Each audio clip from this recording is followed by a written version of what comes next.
Assalamualaikum warahmatullahi wabarakatuh. Selamat pagi, selamat siang, dan selamat sore semuanya. Ketemu lagi di mata kuliah Sistem Multimedia. Alhamdulillah sekarang sudah di pertemuan keempat ya. Baik, di pertemuan keempat ini kita akan bahas tentang video ya. Apa sih pengertian video itu secara umum, ya menurut para ahli, fungsinya apa, dan lain sebagainya. Oke, yang pertama kita bahas tentang pengertian video dulu ya. Jadi video di sini adalah media yang menampilkan gambar bergerak yang biasanya disertai dengan suara ya, yang direkam dan juga diputar menggunakan perangkat elektronik seperti kamera dan pemutar video. Gitu. Nah, video ini menciptakan pengalaman audiovisual yang memungkinkan penonton untuk melihat dan mendengar konten secara bersamaan. Seperti itu. Nah, kalau pengertian video menurut para ahli, yang pertama menurut Azhar Arsyad, itu video adalah media elektronik yang digunakan untuk merekam, menyalin, ya, menyiarkan, memutar ulang, dan juga menampilkan media visual yang bergerak. Sedangkan menurut Sukiman, video adalah media yang memperlihatkan gambar disertai suara yang tampil secara bersamaan. Dan sedangkan menurut Daryanto, video ini merupakan rekaman digital dari gambar atau kumpulan gambar seperti animasi dan film, ya. Jadi memang intinya video ini adalah, sebagai media yang memang menampilkan gambar bergerak, gitu ya. Nah, fungsinya apa sih video di sini? Banyak ya, bisa sebagai media hiburan, edukasi, informasi, bahkan dokumentasi yang sering kita lakukan. Nah, kemudian bisa juga digunakan dalam presentasi ataupun pembelajaran, promosi, dan komunikasi visual seperti yang kita lakukan saat ini.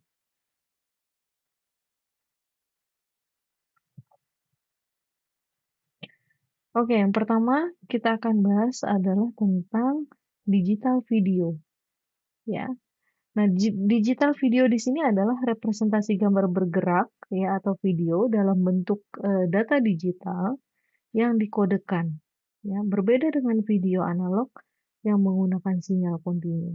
Ya, jadi secara umum digital video ini adalah video yang ditangkap, disimpan, dan juga diproses dalam format digital ya, yang memungkinkan memanipulasi dan distribusi yang lebih fleksibel menggunakan komputer dan juga perangkat digital ya.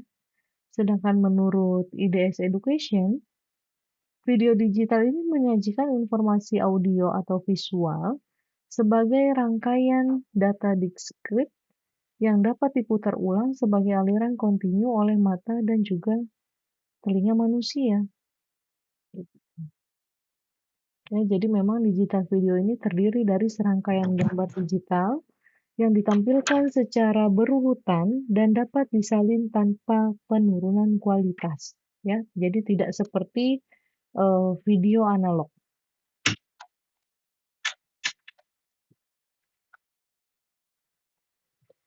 Oke, kita lanjut.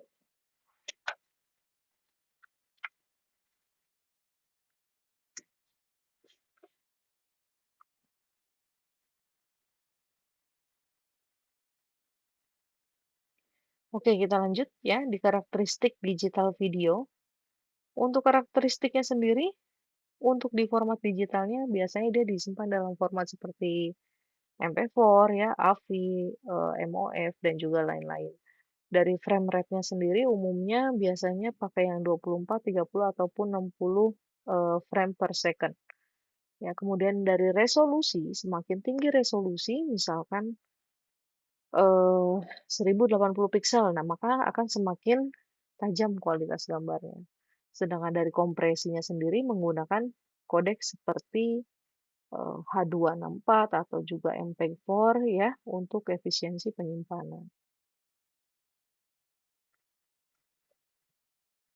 Nah, keunggulan daripada digital video sendiri di sini adalah yang pertama mudah diedit dan dimanipulasi, kemudian kualitasnya tetap saat disalin atau ditransmisikan, kompatibel dengan berbagai perangkat dan juga platform, dapat disimpan dan dibagikan secara online. Ya, itu salah satu dari beberapa keunggulan digital video ya. Nah, salah satu alat yang dapat digunakan juga untuk menghasilkan video digital adalah camcorder, ya, yang digunakan untuk merekam gambar-gambar video dan audio. Sehingga sebuah camcorder ini akan terdiri dari kamera dan juga recorder. Macam-macam camcorder sendiri ada ya seperti mini DV, DVD camcorder dan juga digital age gitu ya. Lanjut kita masuk ke pengetahuan dasar tentang editing video. Ya, jadi editing video di sini adalah eh, proses mengolah rekaman mentah menjadi konten visual yang menarik, ya. Atau bisa kita sebut juga dia proses menyusun, ya, kemudian menyalin, memotong, ya, dan juga menggabungkan klip video agar menjadi satu kesatuan cerita atau pesan yang utuh. Dan melibatkan penambahan elemen seperti musik, ya, teks, efek visual, dan juga transmisi antar klip. Nah, alat ataupun software yang umumnya digunakan, ya biasanya kalau yang software gratisan ini kan ada CapCut, ya ada DaVinci Resolve, ada Shortcut, ya pasti kalian tahu lah ini mah ya. Udah Gen Z mah biasanya udah pada make nih. Kemudian ada software berbayar juga ada seperti Adobe Premiere Pro ya, ada Final Cut Pro ya. Dan masing-masing dari software tersebut punya fitur yang berbeda, tapi prinsip editingnya itu serupa ya.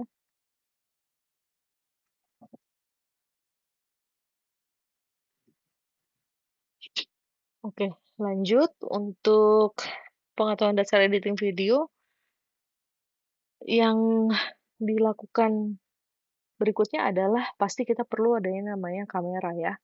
Nah, di sini yang pertama ada kita bahas tentang kamera. Nah, kamera di sini kita bedakan menjadi dua ya, ada kamera digital dan ada kamera analog gitu ya.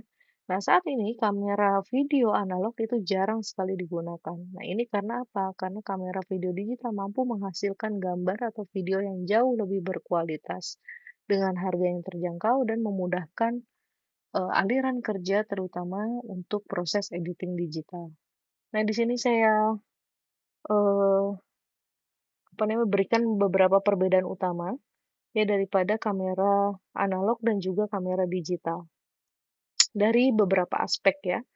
Bisa dari media penyimpanan, kemudian dari preview gambar, proses editing, biaya sampai dengan ke kesan artistiknya itu seperti apa. Ya, jadi kalau dari media penyimpanannya sendiri, kalau kamera analog biasanya filmnya di film ya, penyimpanannya ya, media penyimpanannya maksudnya di film, ya. Kemudian kalau kamera digital dia sudah pakai kartu memori, ya bisa pakai SD card kan gitu. Kalau dari preview gambarnya sendiri, kamera analog itu tidak bisa dilihat langsung, tapi kalau kamera digital itu bisa langsung dilihat di layar LCD. Dari proses editingnya, kamera analog ini manual, ya masih manual dan juga terbatas, sedangkan kamera digital ini sudah fleksibel dan bisa diedit dengan software. Kemudian kalau dari segi biaya, pasti kamera analog ini lebih mahal ya, karena ada biaya film dan cuci cetak gitu. Kalau kamera digital kan lebih hemat untuk jangka panjang. Kemudian kualitas warnanya sendiri, kalau kamera analog ini memang lebih natural, sedangkan kamera digital itu bisa disesuaikan dan dimanipulasi. Untuk kepraktisannya terbatas dari jumlah foto per roll ya untuk kamera analog dan juga kamera digital itu bisa memotret ribuan gambar tanpa ganti media.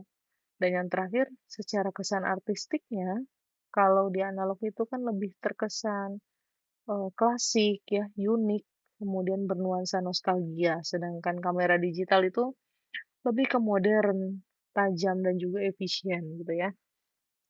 Jadi sebenarnya lebih cocok mana nih? Pakai kamera analog atau kamera digital ya? Gitu. Kalau kita bicara lebih cocok mana, Ya kalau untuk kamera analog itu cocok untuk fotografer seni, dokumenter ya, atau yang menyukai proses klasik dan hasil fotonya dengan karakter yang unik. Tapi kalau untuk kamera digital, itu dia lebih ideal untuk kebutuhan komersial, ya dokumentasi, media sosial, dan juga fotografi sehari-hari karena praktis dan juga efisien. Seperti itu. Lanjut, ya. Yang kedua, setelah menentukan kamera, ada yang namanya format video. Nah, format video ini merujuk pada jenis kamera dan juga jenis pita videonya ya. Format video ini yang paling populer yang digunakan untuk merekam gambar adalah format mini DV. Ya, format ini tergolong dalam format digital. Ya, pita mini DV ini berukuran kecil, ya, lebih kecil dari kotak rokok bahkan ya. Tidak mahal dan mampu menghasilkan kualitas gambar yang baik. Format digital lain yang ada adalah Digital Edge, ada DV-Cam, ada DVC Pro, dan lain-lain ya. Kemudian yang berikutnya ada master tape. Ya, nah master tape di sini adalah pita master ya, yang digunakan untuk merekam gambar video. Setelah rekaman selesai dibuat, pita ini akan diedit terlebih dahulu sebelum dijadikan VCD atau DVD untuk ditonton. Artinya, si master tape ini membuat data image video yang tidak diedit, ya. Jadi master tape ini rekaman asli ya, rekaman asli dan final dari sebuah karya audio atau video yang digunakan sebagai sumber utama untuk membuat salinan atau distribusi massal. Nah, walaupun tidak diedit, kualitas gambarnya adalah lebih baik dari VCD atau DVD yang sebenarnya merupakan salinan dari pita asalnya. Hal ini dikarenakan karena master tape belum mengalami proses kompresi seperti itu, ya. Kemudian yang selanjutnya adalah ada editing video, ya. Editing video ini merupakan satu proses dalam post production, yaitu satu proses yang dilakukan setelah perekaman gambar. Ya, jadi tujuan daripada editing video sendiri itu adalah antara lain menyampaikan pesan secara jelas dan juga efektif. Kemudian meningkatkan kualitas visual dan audio, membangun alur cerita yang menarik, menyesuaikan durasi dan ritme video, menambahkan elemen kreatif seperti musik, ya, teks, dan efek visual. Seperti itu. Nah, biasanya proses kerja yang terlibat dalam proses editing digital ini ada digitizing atau capturing, ya, ada offline editing, ada online editing, dan juga rendering. Nah, penjelasan ini sudah ada di slide UPSI sebelumnya ya. Jadi saya nggak bahas lagi di sini, hanya materi tambahan yang ada di sini ya. Gitu. Kemudian tujuan daripada editing video ini tadi sudah ya, yaitu untuk menyampaikan pesan ya secara lebih jelas dan juga efektif. Nah, selain proses kerja yang biasanya terlibat eh, dalam proses digital editing tersebut ya, ada antara lain ada import footage juga ya. Terus ada cut and trim. Kalau kalian pernah dengar tuh istilahnya ya, memotong bagian yang tidak diperlukan ya kan. Kemudian ada sequence atau menyusun adegan sesuai alur cerita. Ada juga add effect atau kita mau menambahkan filter-filter atau transisi, teks dan juga grafik. Kemudian ada audio mixing yang menyesuaikan suara, musik latar dan juga efek suara. Kemudian ada export atau menyimpan video dalam format yang sesuai gitu ya. Oke, lanjut. Setelah itu ada VCD dan DVD ya. Jadi gambar video yang telah diedit ini biasanya akan dipindahkan ke dalam bentuk VCD atau DVD. Dan seperti yang kita ketahui, format DVD itu akan menghasilkan gambar yang jauh lebih baik daripada VCD ya. Dan yang keenam ada multi camera production. Ini adalah salah satu produksi video di mana lebih dari satu kamera video ini digunakan secara serentak dan eh, kesemuanya ini dihubungkan kepada satu pusat kontrol. gitu ya. Jadi image terbaik dari salah satu kamera ini akan dipilih silih berganti atau bergantian, dan ini menghasilkan gambar video yang terus-menerus tanpa potongan dengan sudut rekaman yang berbeda. Seperti itu. Oke, lanjut. Tadi sudah bahas tentang pengetahuan dasar tentang editing video. Sekarang kita masuk di video editing ya. Jadi video editing di sini adalah satu proses memilih atau menyunting gambar dari hasil syuting ya dengan cara memotong gambar ke gambar atau cut to cut ya, atau dengan menggabungkan gambar-gambar dengan menyisipkan sebuah transisi ya pada proses editing. Nah, gambar ini tidak cukup hanya digabung-gabungkan begitu saja. Banyak sekali variabel yang harus diketahui dalam proses editing ya. Contohnya bisa angle kamera ya, kamera works, jenis shootnya, kemudian ada motivasi, informasi, komposisi, sound, continue. Nah, istilah-istilah tersebut kita kenal dalam grammar of the edit ya, yang harus dipegang dan diketahui oleh seorang editor gitu. Jadi memang tujuan daripada editing video sendiri ya hampir sama seperti tadi yang dijelaskan sebelumnya ya, yaitu menyampaikan pesan secara jelas dan efektif untuk meningkatkan kualitas video dan audio gitu ya. Lanjut. Oke, kita masuk di istilah grammar diedit ya, yang harus diketahui oleh seorang editing video nih. Apa sih itu grammar of the edit ya? Grammar of the edit ini dalam video editing adalah kumpulan prinsip dasar yang digunakan untuk menyusun dan menyambungkan gambar secara logis, ya, estetis dan juga komunikatif. Istilah ini mirip dengan tata bahasa dalam penulisan, tetapi diterapkannya pada bahasa visual, yaitu bagaimana gambar dan suara ini disusun agar penonton dapat memahami cerita dengan baik. Gitu ya.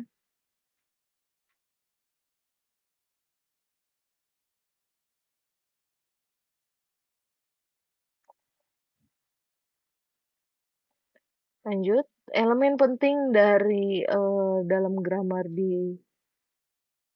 of the edit sendiri, ya, antara lain ada beberapa ya di sini.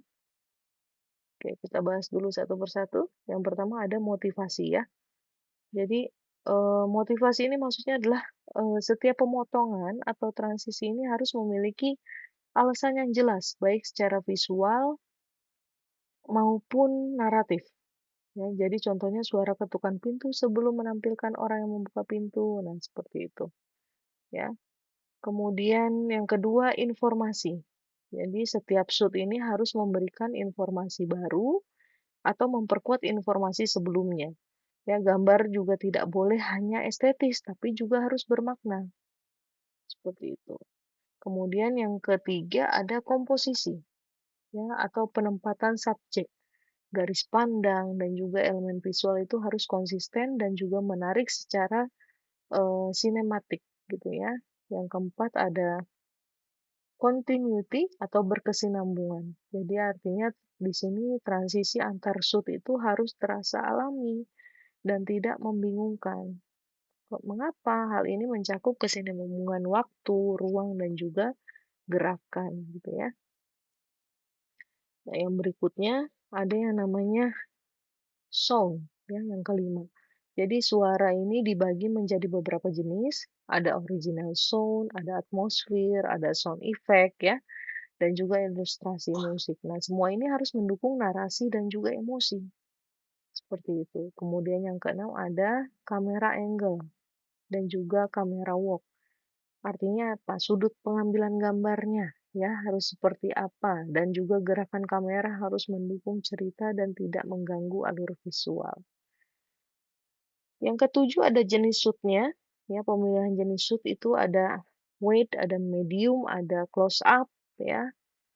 Tergantung daripada nanti efek-efek yang digunakan itu seperti apa. Itu harus sesuai dengan kebutuhan narasi dan juga emosi yang ingin disampaikan.